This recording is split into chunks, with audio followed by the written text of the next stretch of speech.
welcome everyone to day 8 of the Democrat shutdown. As is our custom now, we'll come out every morning and give you an update on where things stand. I've tried to make this as simple as possible and as digestible as possible. It seems complicated, what's happening in Washington right now. It actually is very simple. Don't let the Democrats distract you and try to convince you of things that are not true. Yesterday, or a couple of days ago, Monday, I laid out 6 simple truths about how the Democrats shut down the government, why they did it, and why it is so important for them to come to their senses and turn the lights on.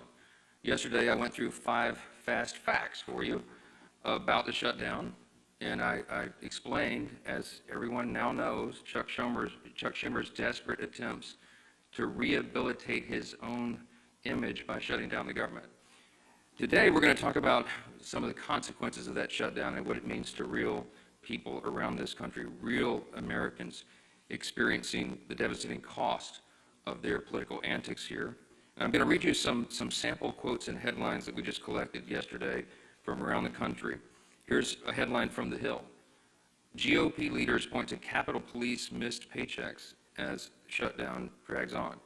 So today, the U.S. Capitol Police officers are going to come to work to bravely protect U.S. government officials and staff in these dangerous times. They're going to do that without pay.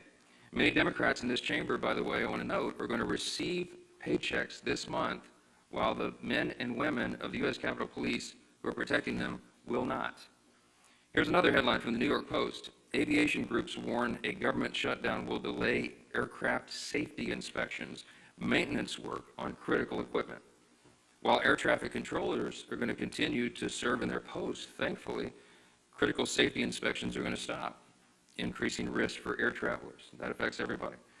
Here's another headline from Georgia, local media in Georgia. Central Georgia food banks prepare for surge of new clients during the government shutdown. It's a sad headline. Remember, Georgia's 2 Democrat senators, Warnock and Ossoff, have now voted 5 times to keep the government closed down. 5 times so far. I suspect they may continue, and they're hurting real people in the state of Georgia. Here's one from New Hampshire local media. National parks caught in the crosshairs of government shutdown. Let me point out that both senators from New Hampshire, Senators Shaheen and Hassan, have repeatedly voted to keep the government closed, and New Hampshire's national park sites closed by extension. How about New Jersey? Here's a headline yesterday. Hospital at-home telehealth programs on hold amid government shutdown. You got 2 Democrat senators in New Jersey, Andy Kim and Cory Booker, and they have repeatedly voted against funding these programs, which New Jerseyans rely upon daily. Here's one from Michigan. Michigan nonprofit leaders said a shutdown would be at best disruptive and at worst potentially devastating for local communities. There are 2 Democrat senators in Michigan, Gary Peters and Alyssa Slotkin, and they have voted now 5 times to enable this devastation upon their communities. One more, I could do this all day. Here's one more from CBS News. Government shutdown fears have Colorado food banks bracing for potential new visitors. You guessed it. 2 Democrat senators from Colorado, Michael Bennet and John Hickenlooper, they keep voting over and over to keep the government closed. Democrats claim they want to negotiate, but that is already happening in a bipartisan, bicameral fashion. And we brought in the chairman of the House Appropriations Committee this morning, Tom Cole, who can talk more about that. But I just want to say this as I yield to Mr. Cole, and then you'll hear from the rest of the leaders, and I'll take some questions. There is one sad and inescapable fact that no one can forget here. This shutdown is nothing more than political cover for Chuck Schumer and the Democrats. They are worried about the Marxists flanked in their Democrat Party. The Marxists are about to elect a mayor in New York City. That's Chuck Schumer's state. He's terrified that he's going to get a challenge from his far left. I've noted that Chuck Schumer is a very far left politician, but he's not far enough left for the communists, and they're coming for him. And so he has to put up his dukes and show a fight, so they picked a fight on something that's not even related at all to the shutdown and the funding that we should have gotten done by the end of September. We just need a stopgap measure to give us a little more time to get the job of Congress done. They refuse to do it because they're playing politics, and real Americans are paying the price for it. But let me introduce Chairman Cole, and he can tell you about some of these discussions that have been going on. Mr. Cole. Thank you very much, Mr. Speaker. Usually when I follow the Speaker, I usually think I should just say what he said and excuse myself right away. But in this case, it is pretty easy. I mean, we've had a pretty decent year in the House Appropriations Committee, all 12 bills out of committee before September 30th. 3 that we are in negotiations on with the Democrats. Those negotiations have gone very well.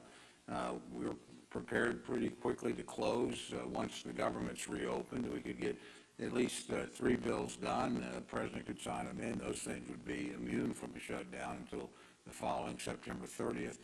Then we'd pick another group of 3 or 4 bills, and that we would do in cooperation with our Democratic colleagues and start working on that. So the process, honestly, was moving along pretty well. And then we had unrelated demands, obviously related to repealing work the Congress had already done on Medicaid, and then these new discussions on subsidies. And I do want to point out, at least the bill we have right now in front of us doesn't even go till December 31st. I mean, these actions would still, we could do this work and still have time to turn around, as the president and our leadership has pointed out in both chambers, and sit down and talk about these other issues. But it's hard to do much when the negotiations aren't happening, simply because the government is shut down. So again, we're prepared to work. I've got very talented counterparts on the Democratic side.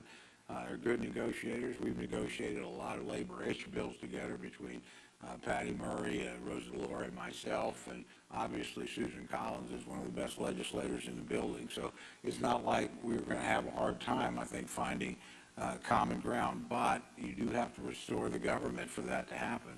Democrats are not likely to move bills while they've got the government shut down, because it suggests that absent that, we would be moving through the process as normal, and frankly, in a much better shape than we've been in recent years. So again, I'm just hopeful that my colleagues in the Senate, and it's worth pointing out, the majority of the Senate's already on our side, a bipartisan majority of 55. So this really does get down to Leader Schumer and the bulk of his caucus. It's simply shutting down the government over items unrelated to what we normally do in appropriations. I've mentioned this to both the Speaker and the Leader because they make these decisions, but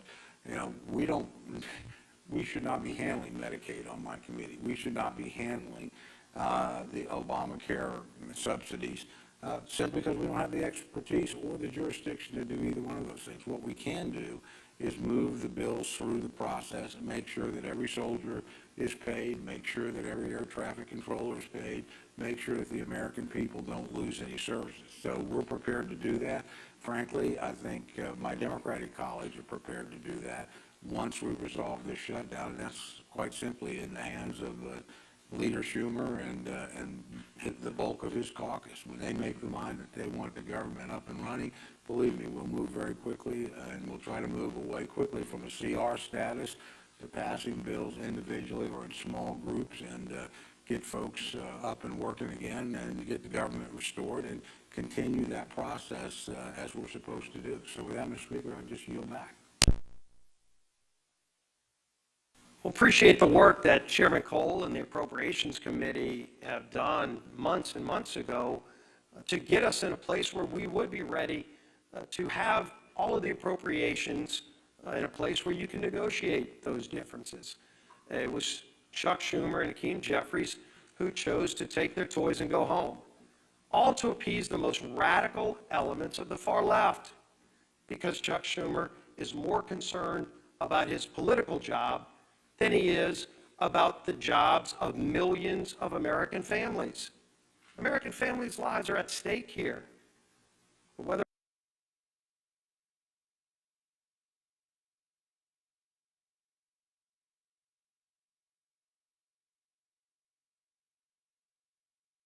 real lives of real people are being disrupted, so that Chuck Schumer can show the far left Marxists in his party that he's having some kind of tantrum and fighting Donald Trump because he's afraid of the far left part of his political base. A lot of people say, what is this really about? And obviously you see Democrats trying to make it about things that have nothing to do with the basic funding of government, the bill that we passed here in this House just a few weeks ago. And in fact, a lot of Democrats are having buyer's remorse, but every one of us has a voting card. And weeks ago, Republicans and Democrats in the House had an opportunity to put this voting card in the machine and tell the American people where they stand on a government shutdown. And 99% of House Republicans voted yes to keep the government open while we negotiate our differences, and 99% of Democrats voted no to shut the government down. Some of them are having buyer's remorse, and I don't blame them. They're now realizing the dire consequences that their no vote caused to real families across America. Some of them are begging the Speaker, please bring us back in so they can get another shot at this. You don't get a do-over. They picked the wrong side. They voted to shut the government down. They failed the test. But the good news is they can get bailed out by the Senate. If they really want to solve these problems, if they really want to make sure our troops get paid, which, by the way, we voted for, they voted against, they can call their 2 Democrat senators who have 5 times voted to shut the government down and say, today's the day you can make amends. Today's the day you can open the government up. We only need 4 more votes. It's not a large number. 4 Democrat senators have come to their senses and said, yes, let's open up the government and not have this charade continue, but it takes 4 more because Chuck Schumer wants to have a tantrum. Well, let me tell you what another senator just said yesterday about why this shutdown is going on. He said, quote, this is a Democrat senator yesterday, the point of this shutdown is not just suffering for suffering's sake, but to make a point.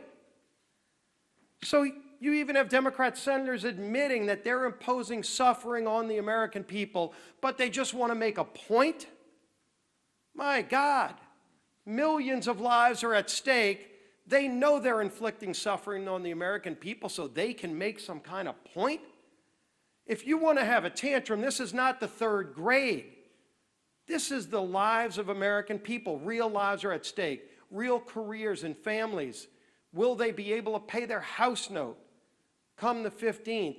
That's at stake. The safety of our air traffic control system. So that some senator that wants to have a tantrum can make a point?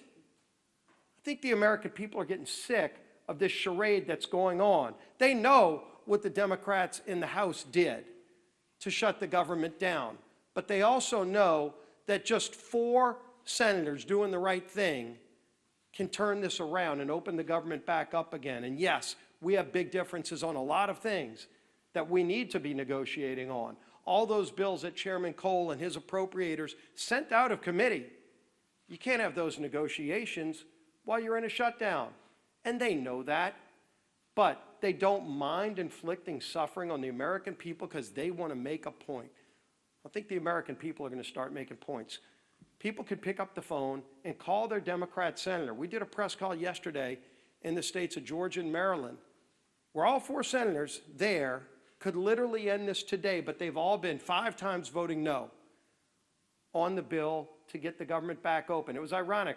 The Maryland delegation of Democrats held a press conference just days ago talking about how bad a shutdown will be for the state of Maryland. And they're right. The irony is they're the ones who voted to shut it down. Over 150 employees in the state of Maryland alone will be hurt, and their own Democrat delegation is saying how bad it's going to be, yet they're the ones who voted to inflict that, quote, suffering on the people of Maryland. This madness can end. This madness needs to end with sanity finally emerging. Bring some common sense in. And Chuck Schumer, if you can't do the right thing because you're so afraid of your political job, think about the jobs of millions of families out there who don't want to have that suffering inflicted on them. And let 4 other of your Senate Democrat colleagues do the right thing for you. Let's end this. Our whip. Tom Emmer.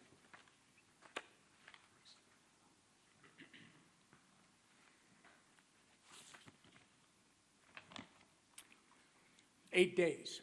We are now 8 days into the Democrats' shutdown. 8 days that our troops are not getting paid. Border Patrol agents are going without mission-critical funding. Federal workers are being forced to figure out how they're going to put food on the table for their families. All because Democrats would rather hold the American people hostage to appease their radical base than to pass our clean, nonpartisan government funding bill. As of this morning, Senate Democrats have had 5 opportunities to get the government up and running again for the people they were elected to serve. And the vast majority of them have voted no every single time. Their obstruction is not only a slap in the face to hardworking Americans whose livelihoods are being put at risk due to the Democrat shutdown, it's also a slap in the face to the constituents who fund their salaries with the expectation that they fulfill their basic constitutional responsibilities. In my hand, I have more than a dozen pages of organizations from across the country representing Americans from every end of the political spectrum, echoing the exact same message. And that message is that government shutdowns solves nothing and hurts everyone. So to our Democrat colleagues in the Senate, enough with the political grandstanding. Do the right and responsible thing by passing the House's clean CR immediately. Americans are already hurting. People's jobs are at stake. You can and must end the political games and reopen the government today. And with that, I turn it over to our conference chair, Lisa McClain.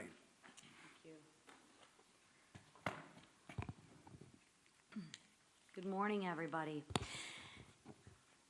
Again and again, Democrats have chosen to put illegal aliens over hardworking Americans. That is not my opinion. That is fact. Read the bill. Democrats let millions of illegals pour in across our border under Joe Biden. Democrats gave them driver's license. Democrats allowed them to cast ballots in elections. And now Democrats are fighting, they are fighting to give illegals health care on your dime. Democrats want to take money out of your pockets and give them to illegal aliens so they can get government benefits. These aren't my opinions. These are actual facts. Go to the website and read the facts, right? But what Democrats do when they have no plan, no vision, and no leader, they have to misrepresent the truth. And they do that over and over again, and they think you, the American people, aren't gonna notice. They're not gonna notice. You're not gonna notice that they're taking money out of your pockets and giving them to illegals. They're gonna try and put their spin on it. But I challenge you, go to the website and read it for yourself. When Democrats have the choice between standing up for American people or catering to the illegal aliens, what do? They choose illegals every single time and time again. And that's exactly what they're doing again in this government shutdown fight. Democrats are putting illegals above American citizens. So I ask the Democrats, how long will it take you to put Americans first in this funding fight? I ask our senators, Senator Peters and Slotkin, when are you gonna put the American people first? The people that elected you to represent them. How many times will you vote against our troops? I ask Senator Peters and Senator Slotkin, how many times are you gonna vote not to pay our troops? How many times will you vote against moms and babies who rely on WIC?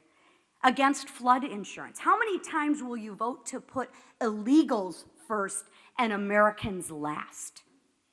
The answer to that question is as long as the radical base keeps calling the shots. My 2 senators are pandering to their radical base as well. Republicans, however, are actually putting Americans first every single day. And why? Because that's our job. That's our duty. And quite frankly, that is our responsibility. And I call on the Democrats, especially the 2 Democrats from my state, Senator Peters and Senator Slotkins, please, put the American people who you represent first. I'll take a few questions. Yes, ma'am. Speaker Johnson, thank you. Do you agree that the mayor of Chicago and the governor of Illinois should be in prison? Should they be in prison? Should the mayor of Chicago and the governor of Illinois be in prison? I'm not the attorney general. I'm the Speaker of the House, and I'm trying to manage the chaos here. I'm not following the day-to-day on that. I do know that they've resisted the introduction of, or the offering of National Guard troops in Chicago, which is a terribly dangerous city and has been destroyed in the process of being destroyed under liberal Democrat governance and their terrible policies. I would just cite for you in response Exhibit A, which is the District of Columbia. All of you were able to walk safely into the Capitol today, and you can park your cars blocks away and walk back to your cars, and you're not in fear of having your purse snatched or your car being jacked or being assaulted. And why is that? Because President Trump had enough of it. He's a strong leader in the Oval Office, and he used the resources that were available to him, the National Guard, to bring order to the chaos. The Democrat mayor of the District of Columbia ultimately said, thank you so much for the reinforcements, and you're all enjoying the spoils of good policy and return to the rule of law. If we could do that in the other major cities in the country where they're having terrible crime crises, that should be seen as a positive, and I think most Americans see it that way. If you're a resident of Chicago or New Orleans or one of these other Democrat-run cities, you've had enough. You're tired of your family walking in fear and not being able to enjoy their lives, and if President Trump can use the resources and do it in a lawful manner to allow National Guard troops to help bring order and restore the rule of law, that is something that is wildly popular with the American people. Now, if you have elected officials in some of these states who are committed to their radical, soft-on-crime ideology and defunding the police and all the things the Democrat Party championed for the last several years, and they want to stand by that, we encourage them to do so. We'll see what the people think about it. Yes, sir. Back row. Speaker Johnson, a lot of the free health care for illegal aliens that you've been talking about is care provided in emergency rooms, which are required by federal law to care for anybody, even if they can't pay, even if they're not a citizen. Do you think that that law should be changed? No, you're talking about EMTALA, which has been part of the law for most of my life. Emergency care is provided without question to anyone who comes in. If you're hemorrhaging and you show up in an emergency room, you get treated. That's something we all support. That's a very good law. We're in favor of it. You're cherry picking a tiny subset of the issues. We put, and go to it's still on the website, speaker.gov, look at page 57, section 2141 of Chuck Schumer's counter-proposal CR that he filed. There's 6 categories of things that they would like to restore funding to, and it adds up to $192.8 billion, almost $200 billion of hardworking taxpayer funds that would go to support illegal aliens and other non-citizens. Now, with regard to EMTALA, are we saying change the law? No. But one of the things they're doing, and one of the things that Chuck Schumer is advocating for and has filed in the law and is using as a leverage point to keep the government shut down, is he literally wants to reimburse hospitals more money for treating illegal aliens than American citizens. Fact. Go look it up. Go look on the website. Don't take my word for it. We're not doing that. If you're a young, pregnant American citizen woman who shows up in an ER and you get treated and they pay the hospital less for treating you than some illegal rabble-rouser who came in from some, South American country to do us harm, that is wrong. The Republican Party stands for common sense. In the big, beautiful bill, we fix that. And Chuck Schumer wants to unwind it, and it is unconscionable to me that he's inflicting all this pain on American citizens so they can play games and try to appease the radical left base. That's what this is. Back, yes. Thank you, Mr. Speaker. 2 questions about federal worker pay. One, is it your understanding that federal workers will be repaid after this shutdown as part of current law? And 2, would you allow a UC, for example, for the military to ensure that they would be paid in the shutdown? Those are 2 questions. Federal workers, it's my understanding that the law is that they would be paid. There is some other legal analysis that's floating around. I have yet had time to dig into and read that. But it has always been the case, that is tradition, and I think it is statutory law that federal employees be paid, and that's my position. I think they should be. They should not be subjected to harm and financial dire straits because Chuck Schumer wants to play political games. With regard to paying the troops, I want everybody to listen to me very carefully. Hakeem Jeffries and the House Democrats, as Leader Scalise said so well, are clamoring to get back here and have another vote because some of them want to get on record and say they're for paying the troops. We already had that vote. It's called the CR.